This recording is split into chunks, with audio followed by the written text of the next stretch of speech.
Broeikos is the Dutch word for greenhouse. I chose that word because I was frustrated with my inability to learn the Dutch language, and I thought, well, if I'm not going to learn to speak it, I may be able to incorporate it into my work visually.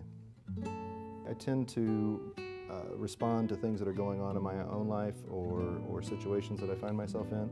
And so, several years ago when I became a father, that led to a large project, an exhibition about my father, who was a U.S. Marine and was killed in the war in Vietnam.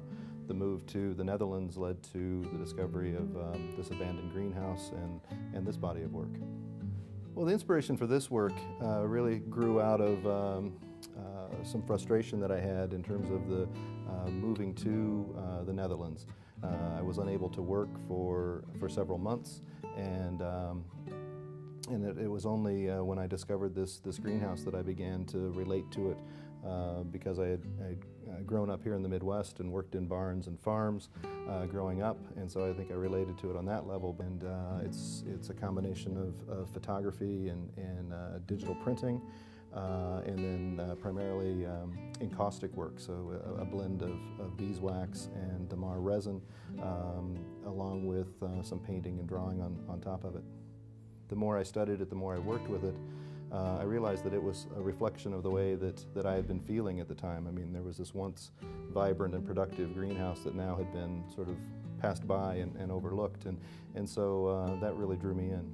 I've always been attracted to abandoned or unwanted places because I really feel like they have stories to tell if you look beneath the layers of peeling paint and broken glass.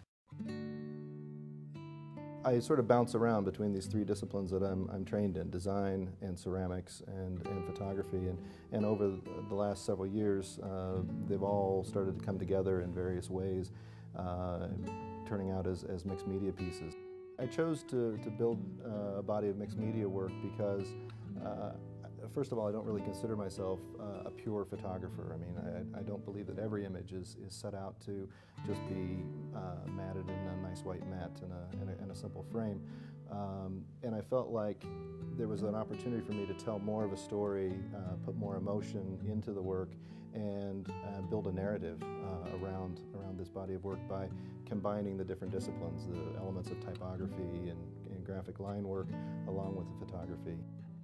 I think we often look at things but don't really see them, and if you take time and really look at something more intently, there's oftentimes something beautiful or something there it has to offer. And it's important to acknowledge the past and our history before it's bulldozed and taken away, because once it's gone, it's gone. This piece, I think you really get a sense of the place and a little bit about the nature of Holland. It's there's so much water, but also it's very foggy, and I chose to shoot on foggy, overcast, gray days because I liked the feel, the attitude that it brought to the piece. I've also incorporated a map of the area, again, to give a sense of space, to add a narrative element. This piece is entitled Lost, which is the translation for the Dutch word verloren. And with this piece, what I really wanted to do was give a sense of the entire site.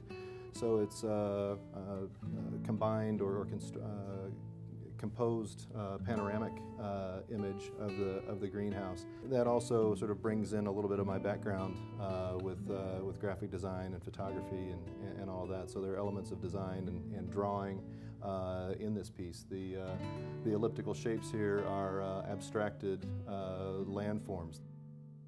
My approach is really to let the solution come from the problem, and by that I mean I try not to impose any preconceived ideas or form to the subject, but really to let the subject, or the site in this case, suggest the way that it should be depicted and the way it should be put together. And so all of the materials in this body of work, the color palette, the imagery, all comes from the site.